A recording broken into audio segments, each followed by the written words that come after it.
Reds, blacks, and blues.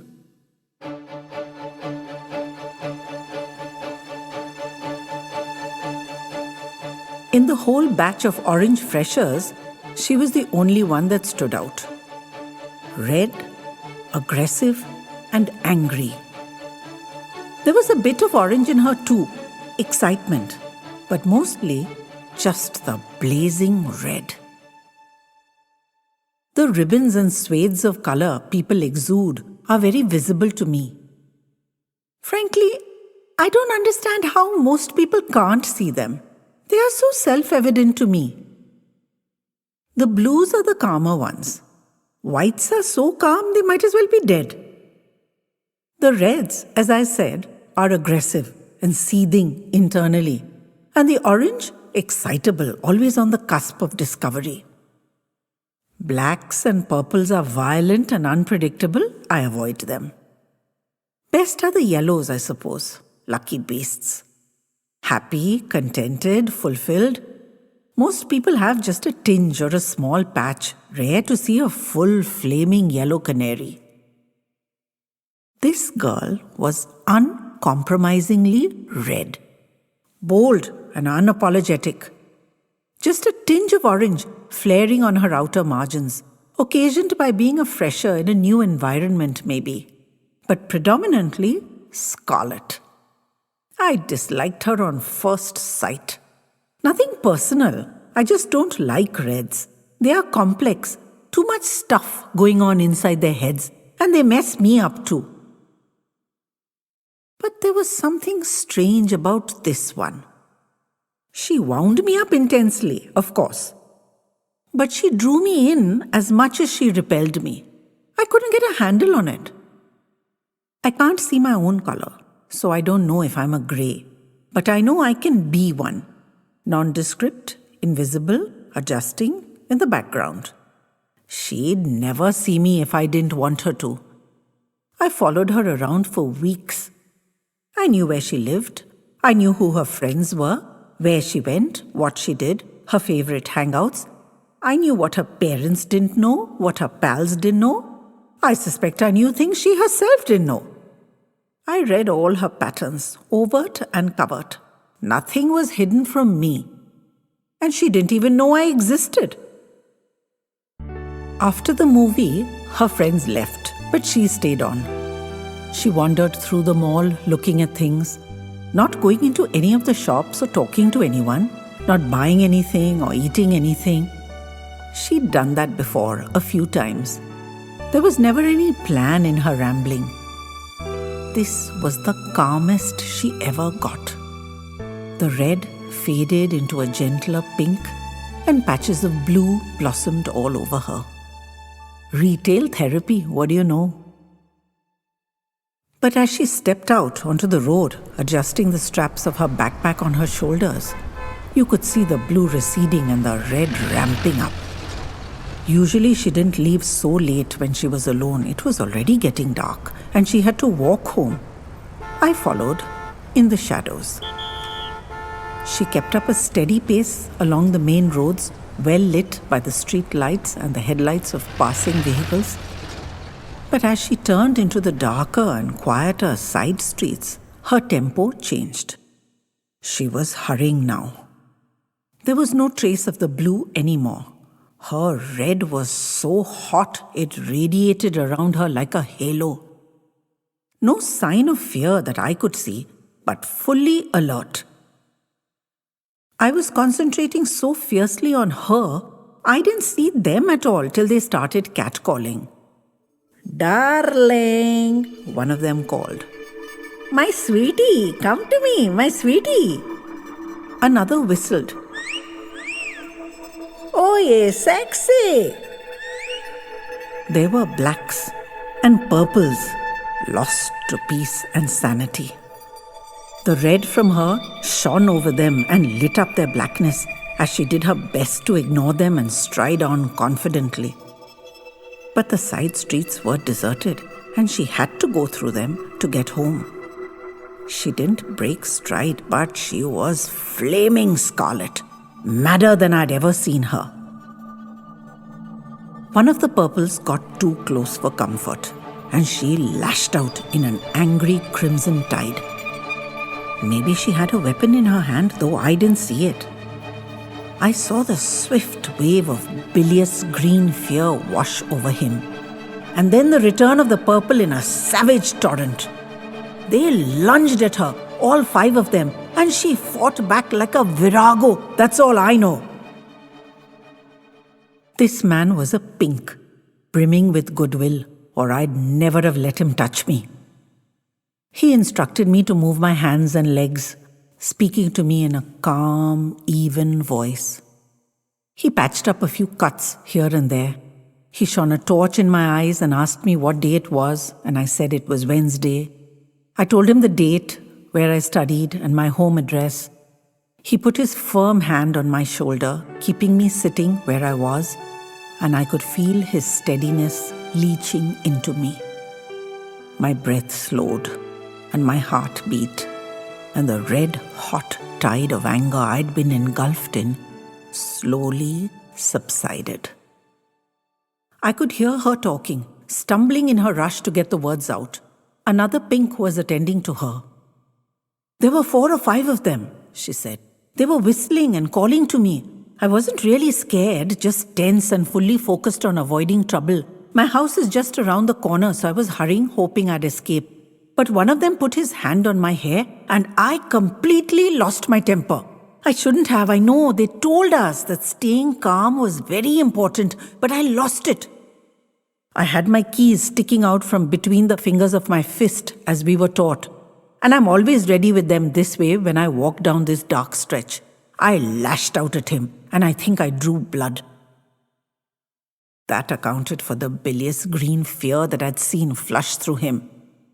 She was right. She hadn't been scared. She'd been mad angry. I'd seen that furious tide of red as I closed in on her. I listened attentively as she filled in the paramedics. I'm glad I got him, even though I think that maddened them all, that I dared to fight back, and they fell upon me like a pack of wolves. I thought I was finished anyway, so I might as well go out all guns blazing, and my keys drew a lot of blood, I know, as I flailed my fist about belaying all within reach, and I put my elbows and kicks to solid use too. But it would still have gone badly for me if this person hadn't come out of nowhere to help me. He was manic. He tore them off me as if he had 10 arms and threw them aside, snarling, black devils, over and over again. They scrambled off, the cowards, bleeding and shouting as they ran. By then, someone from one of the houses must have called police and ambulance, I think. I know I didn't, and I don't think he did. I must thank him. Please, let me thank him. She lumbered towards me, still swaddled in a military blanket, hair all disheveled. Amazingly, there was no trace of fear about her even now. Just the steady red and a few flares of orange, and as she came the few steps towards me, it softened almost to a pink. Her eyes widened in surprise as she saw me, and the first thing she blurted out was, I thought you'd be bigger and older. You seem to tower over us all, plucking them off and tossing them aside like unwanted garbage. I laughed outright. She looked so stunned. They sat us down next to each other in the open doorway of the ambulance, each swaddled in our own blanket. We had to wait some more time, they said. Something to do with shock. They contacted both sets of parents, though I tried to avoid mine being bothered. We sat quietly, side by side, as they went about their process. I could feel the blue permeating slowly through her. I didn't do a thing. I didn't touch her. I'd seen what she did to people who touched her out of turn. I didn't speak to her. I didn't even look at her. I just sat there, quietly beside her. I don't think I dislike her that much anymore.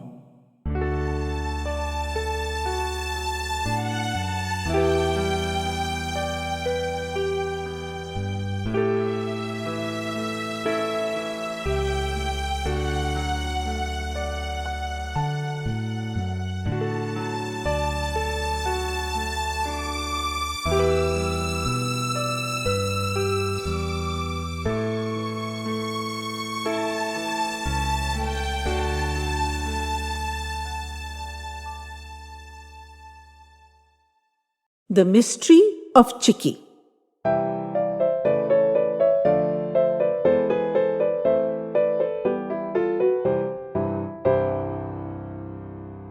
I was 7 when I received Chicky as a birthday gift.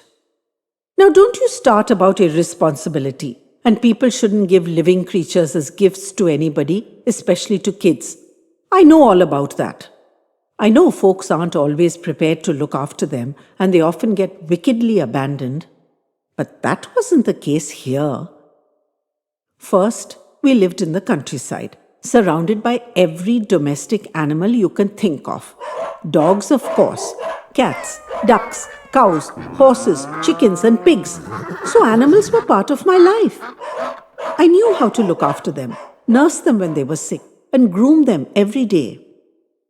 Second, I'd been begging for a horse of my own, or a dog, or even a pig, but mine, not a family pet, and not a working or breeding animal. Such a frivolous creature as a pet is not the way on a farm. Joker followed Dad everywhere, but he was a working dog. And Tammy always hung around in whatever room Mum was in, but she was a champion mouser, which is why she was bedded down in the kitchen at night. My sister loves the ducks, but she marshaled them every day in and out of our vegetable patch, where they ate all the invading bugs and insects. I was responsible for the hen coop and did my duties unfailingly. But those chickens didn't fill my soul. To have such a powder puff as a purely pet creature was considered a ridiculous indulgence. But what can I say? I craved indulgence. I was 6 years old. Anyhow, short story long, I received Chicky as a birthday gift. No cardboard carton with fancy gift wrap and elaborate satin bows hinting of exciting secrets inside, like in the movies. After I'd done my early morning chores and enjoyed my birthday breakfast, Mum and Dad exchanged conspiratorial grins, and Dad glanced approvingly at my sister, who left the table and ran back a few minutes later with a bit of yellow fluff in a wicker basket. I was crushingly disappointed, but tried manfully not to show it. A chicken? I already looked after dozens of those. That's when the chicken made a most un-chicken-like sound, and I went scrambling around the table in paroxysms of delight. That's how Chicky got his name. His ancestry must be particularly tangled, because other than his distinctive yellow color, he has no recognizable lineage. His is not the face to draw even the smallest number of ships. But that's because the best part of him is not visible to the casual observer. Sometimes, the first we'd know a person or animal was sick or injured was that Chicky would attach himself to them. He'd have sensed something, or smelt, or heard. What it was we've never discovered. But he knew you were sick before you knew it yourself, and he'd stay beside you till you got better. If he left his ward, you'd know for sure it was on the mend. Otherwise, he would never abandon his post. 2 sick animals had to be put in the same barn, otherwise he'd wear himself ragged running between them. So while he was nominally my pet, he turned out to be a working nurse dog. Once I'd got into a particularly nasty altercation with a rooster in the henhouse, and in fleeing those vicious claws and beak, I'd stumbled all over the fluttering, squawking chickens, and despite being normally sure-footed, had wound up measuring my length in the muck. Picking up myself and my bruised pride, I'd finished my work, muttering darkly at the rooster as he ruffled his wings angrily at me from his perch. From the next day, Chicky, normally one to be always coming and going, started dogging my footsteps. Would not leave me for a second. I remember Dad setting me up on the kitchen table and questioning me, where did it hurt? I kept saying nothing was wrong, and I wasn't fibbing.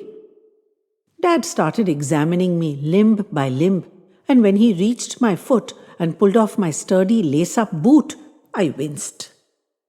Chicky confirmed the diagnosis with a flurry of licks. There was no swelling or anything to indicate it, but there was indeed a hairline fracture, which must have resulted from my dust-up with the rooster. How Chicky knew that is more than I can say. Dad said he'd headed off many a problem at the farm with his early warning system, and he blessed the day he'd brought him home for me. Chicky had another idiosyncrasy. He needed vacations. Since he was always on his self-imposed duty, he needed to recharge his batteries periodically. And so, every now and then, he disappeared. Have you any idea how difficult it is to hide from a normally inquisitive boy who knows his surroundings well? Till Chicky came into my life, I'd considered myself the expert on hiding places. But Chicky out-hid me in style. The first few times he disappeared, I went looking for him in panic, thinking him sick or lost or injured. The next few times I went looking in puzzlement. How could he possibly have found hiding places that I didn't know of? But he came home only when he was good and ready and not before. So I learned to accept his disappearances and stopped going out looking for him. So when he went off this time, I shrugged and carried on. That night, I didn't sleep well. Not normal for me. I usually knocked off instantly. I lay awake and my leg ached for no reason at all. Anyhow, I did my early morning chicken run before bath and breakfast and school, but when I came home in the afternoon, I was limping, and Dad asked me jokingly, "Where's that dog of yours? He ought to be here to diagnose you." The next night, the pain in my leg was so intense that I cried out from my bed, and Mum came in worried. A doctor's visit was in order, they decided. The next morning, I hobbled out to my hen run as usual. I fed the hens and collected the eggs and cleaned out the yard. But when I should have taken off my boots and gone for my bath, instead, I snuck off towards the stream at the edge of our property, calling out, "Chicky! Chicky, are you there? Come home, Chicky, I'm worried about you."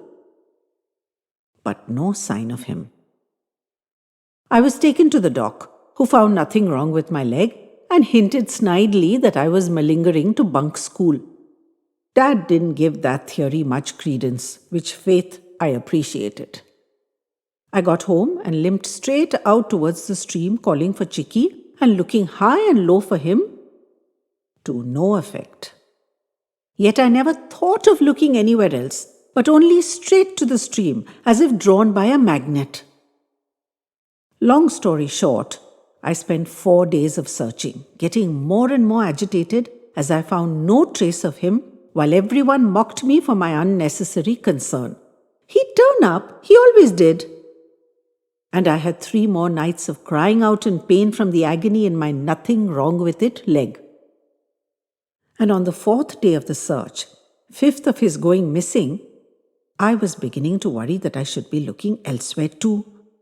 I couldn't explain the immense unease I felt to anyone.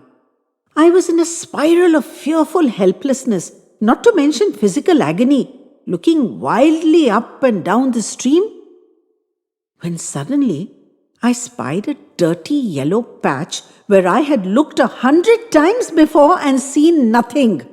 I ran to him, for yes, it was Chicky. Filthy and bedraggled and thin and with a badly broken leg, unable even to bark or cry. Somehow he dragged himself out of his hiding place into the open, giving up on me ever discovering him myself. My heart broke to see my darling nurse dog in such a state, and I hadn't been able to reach him in all these days, even though he'd been beaming out a cry for help in a way I simply couldn't explain or even understand. He could barely open his eyes, and I yearned so for his raspy pink tongue to reach out wetly for me, but he was too weak for any of that. I stroked him and petted him, pouring out my love and relief at finding him and wondering how to get him home. He was barely alive. I took off my shirt and bundled him into it as tenderly as I could, trying my hardest not to jolt his injured leg, and he accepted it all without even a moan. His trust in me made me cry hot tears of anguish. I carried him back home, easily managing his shriveled weight, for by now I was a sturdy 10-year-old. The pain in my own leg was miraculously gone. Dad drove us hurriedly to the vet, and Chick's leg was put in plaster, and for the 6 weeks it would take for him to heal and get back his health and strength and his glossy yellow coat, I was his devoted and ever-present nurse. My Chicky's an old man now, but still on nurse duty. Thankfully, he's never needed my nursing skills again. I'm happy he's stayed strong and healthy. Does he head off danger from himself too? And was the break a situation beyond his control? So many mysteries remain unsolved. Chicky himself gives no answers, only thumps his tail joyfully when I question him.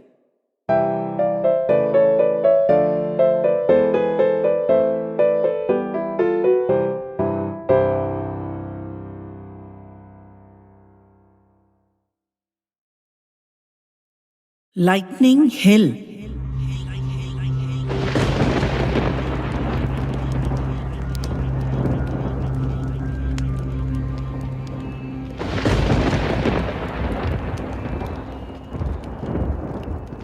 I'm a bachelor with a big house and I live up in the hills. So I'm very popular with friends and relatives, especially in the summer.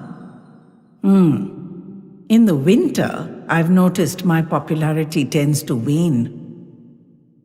Lest you think I'm the kindest-hearted person, I should tell you, I have my own system of payment. Stories. I tell stories and tall tales, and you never know which is which. Still, you have to listen, or the generosity pipeline runs dry. When I've had enough of my visitors, I retire upstairs to my personal quarters where no guest may venture. But I range downstairs at my will. And when I'm in the mood for a story, you need to be in one too. A distant nephew, or more correctly, nephew of a nephew, had booked a 5-day slot in the summer calendar. He brought with him a sweet young wife. Their holiday interlude was half done when a thunderstorm threatened. Lightning zigzagged over the hills and thunder rolled over us in a wide arc, gaining and then losing volume as it roared away into the distance. The outdoors were dense and dark, and there was a dangerous sizzle in the air. Far away to the right, a fierce orange flame exploded on a hillside.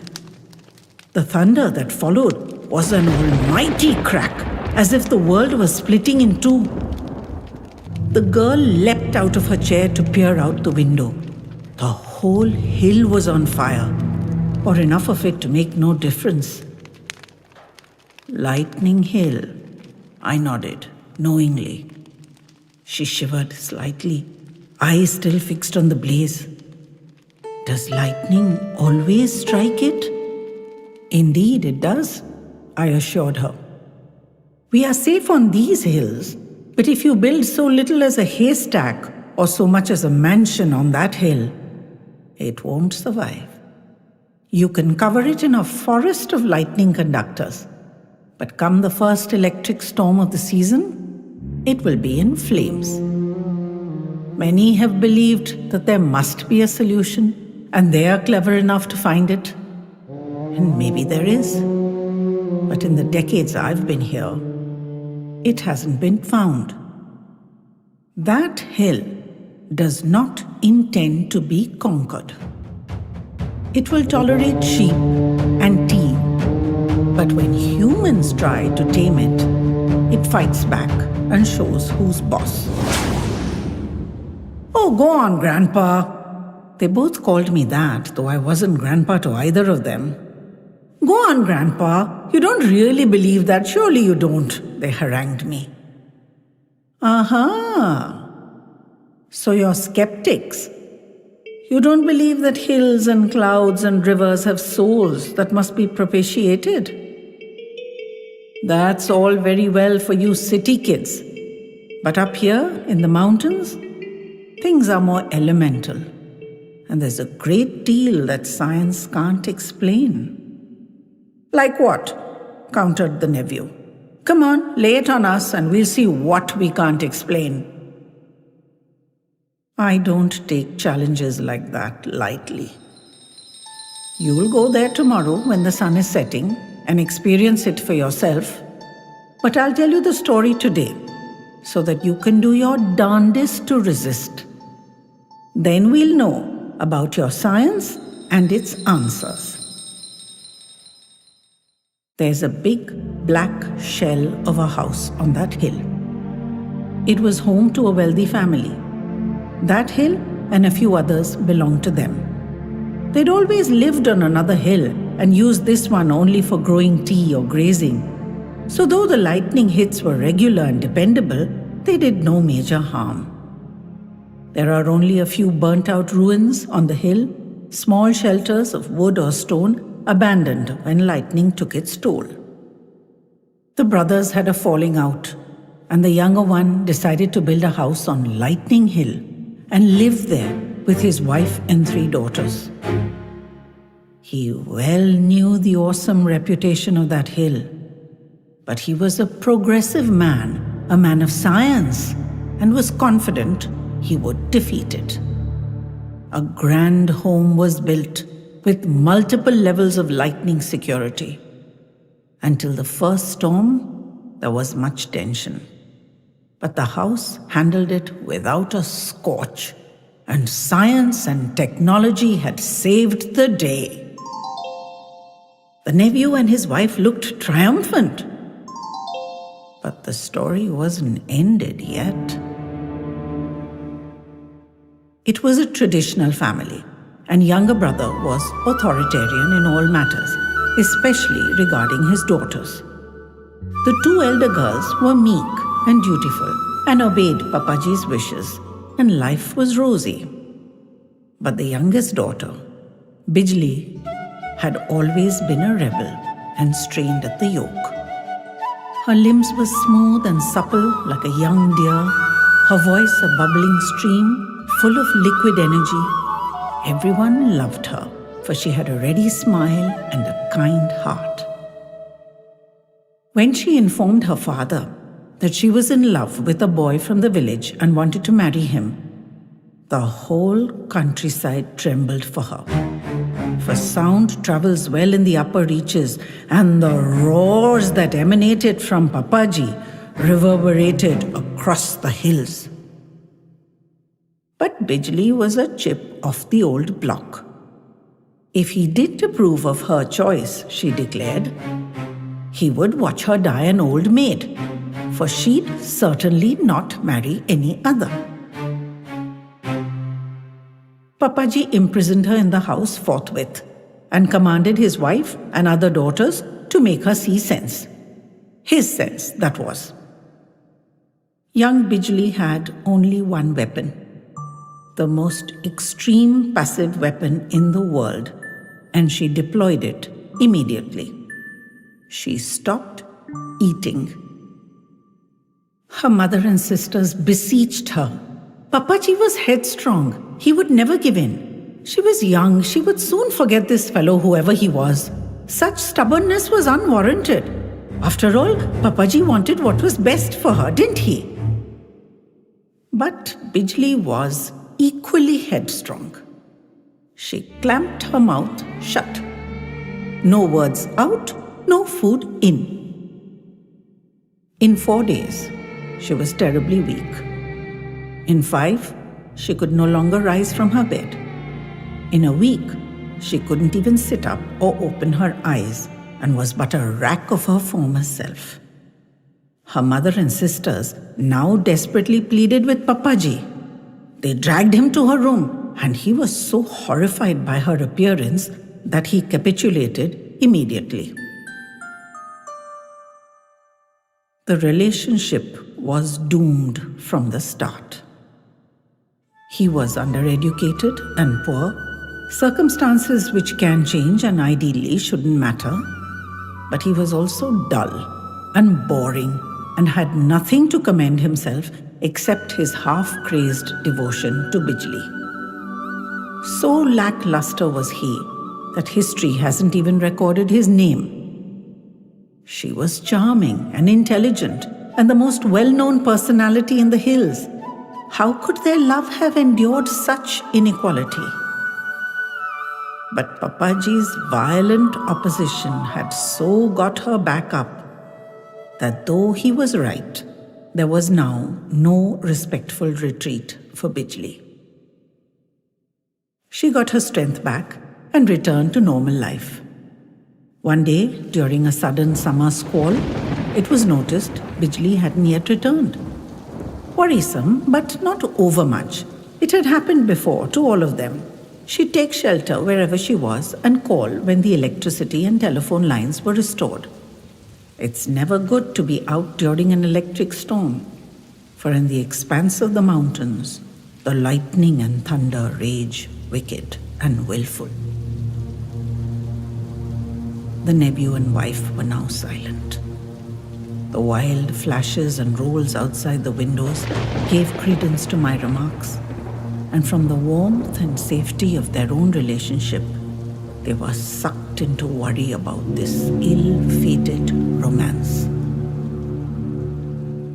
The power came back and the telephone sprung to life, but there was no reassuring call from Bijli or any neighbor to say she was safe, don't worry. And Papaji worried and couldn't be convinced to exercise patience. He called together his staff and went looking for her. Eminently impractical, since no one knew where to look in the first place, and surely she was safe and sheltering somewhere. He sent word through the community that Bijli was missing, and dozens turned up to help. It was Papaji who found them, curled together in the futile shelter of one of those burnt-out dwellings, in the eternal embrace of death. They wouldn't even have known what hit them, and death would have been instantaneous and merciful, for it united them forever, whereas life might well have separated them. It destroyed the family. This charming child had been the light of all their lives. They left their home in the hills and went away and never came back. The house stood tall and proud, but no one wanted anything to do with it, for there was a veil of doom over it. In the next stormy season, lightning struck repeatedly and mercilessly, igniting many fires.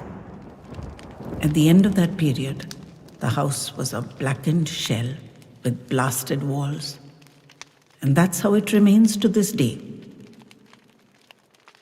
During the day, the shepherds and tea workers reclaim the hill. But as the sun sets, the slopes are deserted. It is reported that Bijli and her young man range freely over the hill, chasing each other and rejoicing in the eternal freshness of their romance.